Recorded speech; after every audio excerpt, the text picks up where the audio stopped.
Sa plane pa lang kanina, my freaking besties, kaping-kapi na ako. Kaya, eto, nag-stop over ako dito sa place na to.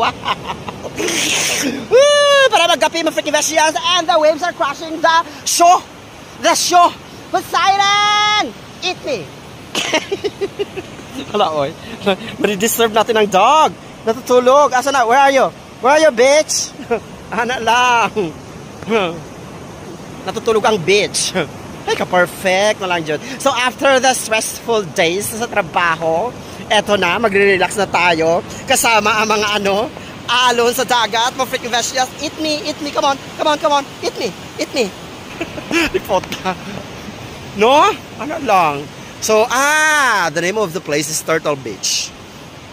So, medyo malayo-layo pa yung pupuntahan namin. Pupuntahan ko mga freaking besties kung saan ako magsistay. Ito is just like a, parang, stop over lang. Stop over.